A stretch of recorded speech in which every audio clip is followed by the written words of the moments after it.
our next speaker is another really great close friend of ours.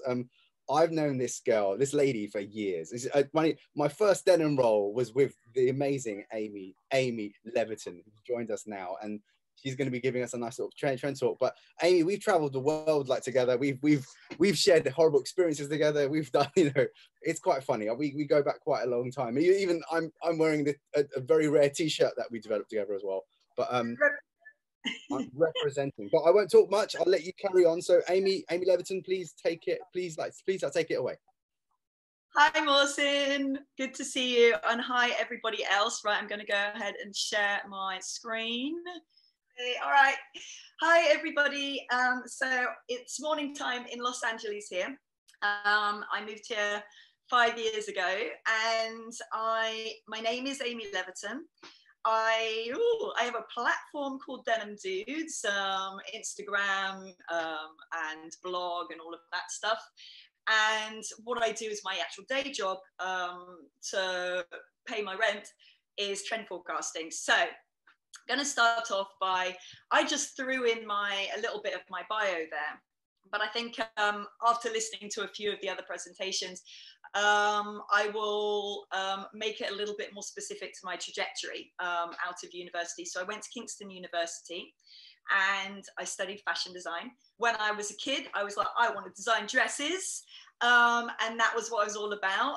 And it's funny because I think my upbringing, I lived in the countryside and was a bit of a tomboy. So I think, the whole idea of design sometimes is sort of discovering your own personal style, and you sometimes just don't even know what that is. So you have an idea of what you want to be, but you've got to really listen to, look at the projects that you excel at. The projects that I did really well on were denim and casual wear related. And it wasn't until I looked back at my portfolio years later, I was like, oh yeah, it was all very clear.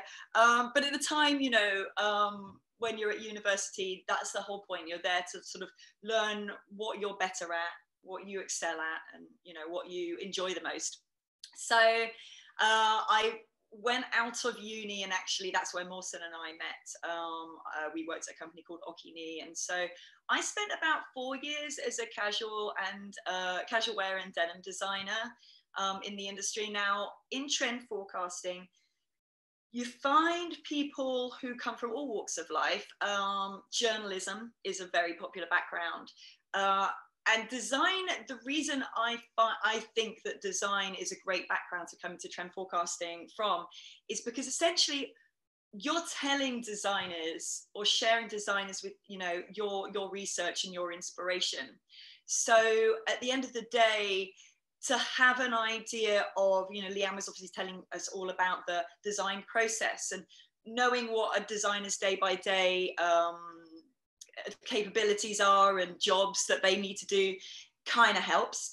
But yeah, people go into trend forecasting from lots of different directions. There are actually trend forecasting courses now, and there weren't when I was around. So I went from design into trend forecasting. I was just lucky. A job came up at WJSN, which is the world's sort of leading trend forecasting company. And I worked super hard on a project and managed to get in. And I worked at WJSN and Style Site for a few years. And then I released my first book, Denim Dudes, in 2015, and then Dudettes in 2018. So really what my job in trend forecasting, before Corona, I did a lot of traveling. And, I think that's been talked about a lot, sniffing out inspiration, traveling the world, going to places like Japan, and really analyzing and watching how people are wearing their jeans, how people are styling their jeans is really, really important. And, looking at runway, looking all over the place, but I'm going to talk you through that in a second. So that's about me. That's my trajectory. If there's anything that I've missed off, then I think I've got definitely time for questions. So throw a couple of questions in the little section. First off, going to talk a little bit about trends, because some people, including my mum, have no freaking idea what it is. And people are very fascinated by it. So I've tried to distill it down. Trend is the process of something, be it an item of clothing or a color or an attitude or a lifestyle choice, growing in popularity or veering in a certain direction. Trends are patterns, and if you spend enough time looking, the clues will always point you in the right direction. I often talk about this when we start a new season. We might have ideas oh, you know, we're seeing this, we're seeing that, we have an idea of, oh, what about that last collection from, you know, Louis Vuitton, and I think we should do something on that. You have an idea in your head of things that you want to do or you feel passionate for. But I always say, well, let's just listen to the images, because the images will tell you. You just got to listen to what they're saying. It's about connecting the dots and looking for the patterns. So going back a little bit, trends really exist because of human behavior. You know, we're kind of like pack animals. We're seeking outside validation, and we wear clothes to express ourselves, you know, our individuality, creating an image about ourselves, or a certain, you know, oh, I want to look very sophisticated and elegant today, or I want to get, or I'm 45 and I'm not ready to grow up and I still want to wear streetwear. You know, whatever it is, it's saying something about us. And usually it's a bit of the sort of standing out and the fitting in thing. We talk about that a lot in trend. The idea that you want to stand out from the crowd, but you also want to fit in with your peers. So our clothes, our apartments, our cars, what we eat, how we work out and where we work out, where we travel, how much we share of that on Instagram. All these things are choices that we've made that tell us and the people around us who we are. Even political views, all of that stuff is really important. It's signaling to other people who we are, and to ourselves as well, give ourselves a sense of self. And obviously these days, those choices are flexed and shared and showcased even more than ever before. So we as trend forecasters can figure out what's next pretty easily by, you know, really, we look at social media an awful lot. And of course, runway and all of that stuff, which I'll talk about. So it is very interesting. These days, it's very much about culture and where culture is going. So where to look? Where do I look? Well, I've kind of like decided to split this into three just to stop it from being overwhelming. Intuition, really important. Some people have just got this sixth sense in trend. You've got to like what you do, because you've got to be constantly inspired and driven. I've never met a forecaster who doesn't devour images like chocolate or mash or cheese or whatever your thing is. So you really, you need to have that drive to constantly look and constantly be curious. If you don't have that, it just doesn't work. Obviously, research. This is broad, I know, but we're talking magazines. It used to be magazines a lot back in the day, and now it's less magazines, more online, Instagram and all the online magazines. It's articles, reading a lot of articles. Business of Fashion is a great platform. Kingpins is a great platform as well. Podcasts, listening to a ton of podcasts, going through all the runway shows on Vogue, not just the ones with denim in them or the ones that you like. Going through it all is really, really important. Street style blogs, streetwear is very, very important. Tumblr's less so than they used to be, but still. And then finally, real life. Real life is kind of a mixture of intuition and research, right? It's like sometimes when things happen in front of your nose, say you're at a fashion show in person, or you go to Tokyo in person, you see something, it sticks in your head more. And it's much easier to see the patterns. So getting out there is hard at the moment, but back in the day, going to festivals, concerts, art galleries, I think Leanne talked about that, general travel really does help. Also stats, you know, focus groups, figures, numerical data, all of that stuff. And some of that stuff can come from articles. So trend. Trend is often seen as a bit of a dirty word in our industry, because I wanted to talk about sustainability in here a little bit, especially in light of the current global environmental catastrophe that is currently unfolding. I'm sure you've all, or you should all watch, you know, Extinction with David Attenborough, for instance. But trend doesn't just drive mass consumption and manufacturing. It's a big part of what I do as a consultant, to tell brands how to be more responsible, how to be more environmentally conscious and cleaner. So macro trends, they are more about these large consumer shifts. So this would be the sort of things like sustainability and wellness, etc., etc. So a good example of this is heritage. So this sort of denim heritage trend, that was like 2008, and that happened after the last market crash. So we're thinking an awful lot about that in the moment, because obviously we're kind of in this sort of very unsettled time. People were driven towards built to last attitude and quality made goods, and started asking the questions of where things were made and who buy, etc., etc. So those are examples of big macro trends.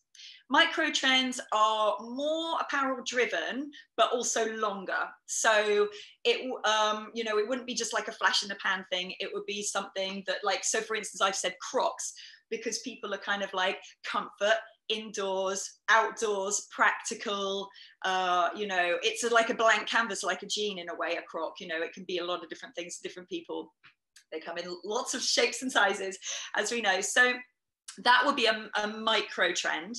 So it's longer, but it's still apparel driven and it's still a bit more surface. And then fads, these are closer to season trends.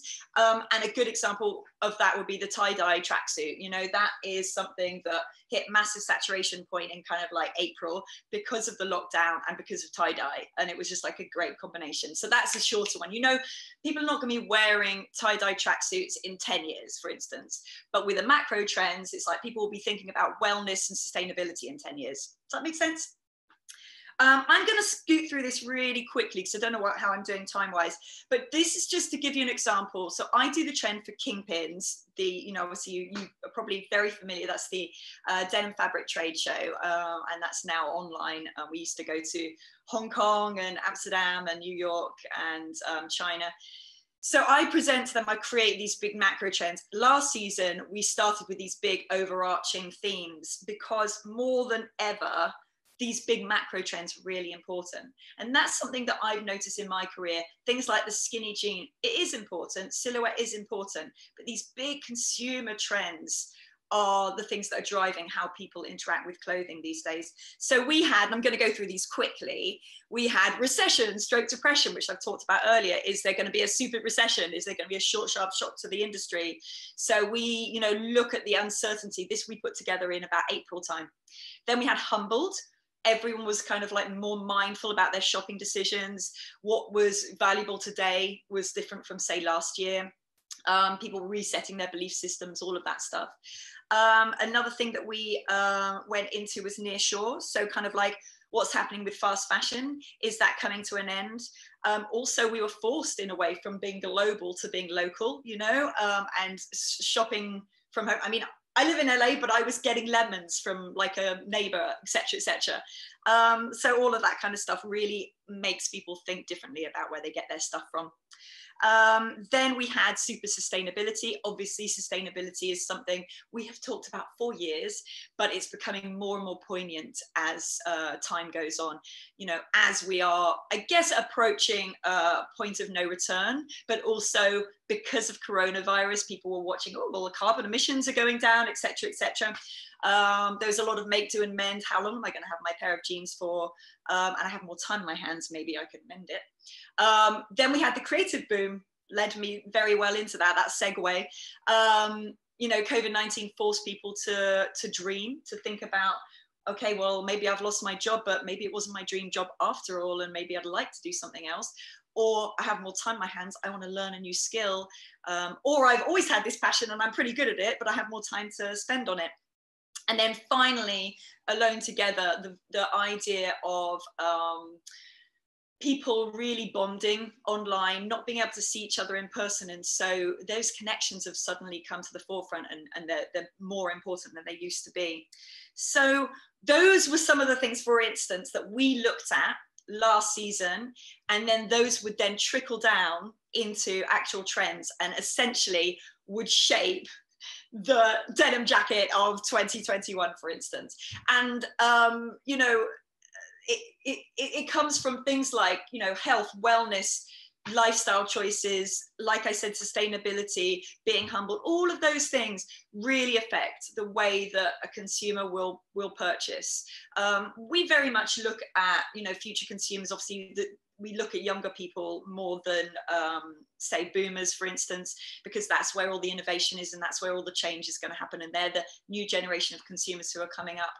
I skimmed through that pretty fast. I don't know what I'm on time-wise, but yeah, that's it. That's what I've got for you. I hope that was helpful and gives you a bit of an insight into how trends work. You can follow me on Denim Dudes. Just get that plug in. Yeah, so I mean, get on the social media, but we also write a lot of articles around this kind of stuff for both Kingpins and for our own site. Is that any good, Morgan? Yeah, absolutely. You're bang on time, Amy. You've got five minutes of questions. I think you're right. It's like, you know, I remember when you got your job, first job at WSN, and you wrote, I think you wrote on Facebook, then you go, you're going to be following all my ideas now. You like really made a funny joke about it, going, ha ha. It's like you were like so happy, going, I'm going to finally set trends. It's quite funny, and you certainly are. And absolutely right. You know, you're very amazing with your webinars as well. You do really great articles, and you always spotlight young designers. Definitely, they should follow both your Instagrams. You know, you got your Denim Dudettes and your Denim Dudes, of course, and you know, they're quite different. The kind of the imageries that you put on there, and definitely, Amy does lots of trend presentations with Kingpins, and they are pretty astonishing. And you know, if you've got time and energy, definitely go and watch one of them. They're not that expensive. Obviously, you have to make a living somehow, but yeah, that's quite important. There are some questions coming in. Great presentation. Yes. What courses would you recommend so we can learn and predict about future trends? That's quite an interesting question. I guess webinars and blogs, right? You need to just constantly research, right? Yeah, so actually it's funny because there is something, I wish I had a bit more information about this, and I'd have to do a bit of research, but I have a very good friend called Shanu Walpeter, and she is heading up a really great course. I think, it's LCF, and it's something like future somethings. But have a look. She's also, look for her on Instagram. Maybe I can type this in the Q&A afterwards, because she is a fantastic teacher.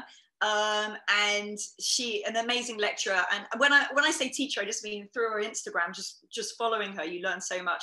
So there are courses out there now on trend forecast. I think there's one in Parsons do one, did they not? I'm sorry, I'm not as versed on the actual courses that are out there, but I can do a bit of research.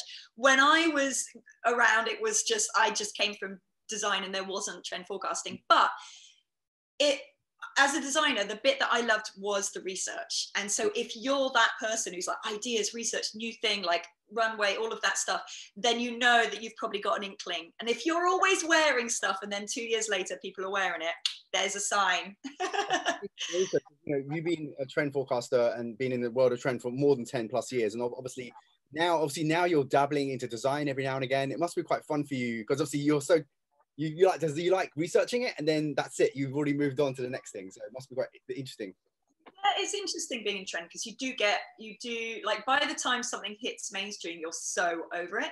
And it's funny because something that's I didn't mention in the presentation that's really important, but it comes with time, is actually I've had questions from like younger people. I've done a presentation, they're like, well, we see this now, and I'm like, yes, you do see it now, but if you're a mainstream brand, what you're trying to do is hit when it's going to hit mainstream. Because if you get too early on a trend, you might make like your tie-dye, you know, tracksuit or whatever, a year too early, and that's great because you look cool, but you won't sell any. So it's really interesting, actually. Like, what I've learned is always looking at new, always looking at fresh, but then also being able to work out, well, okay, I like that because I'm looking at the newest of the new, but you've got to like learn what's right for a brand as far as their consumer is concerned.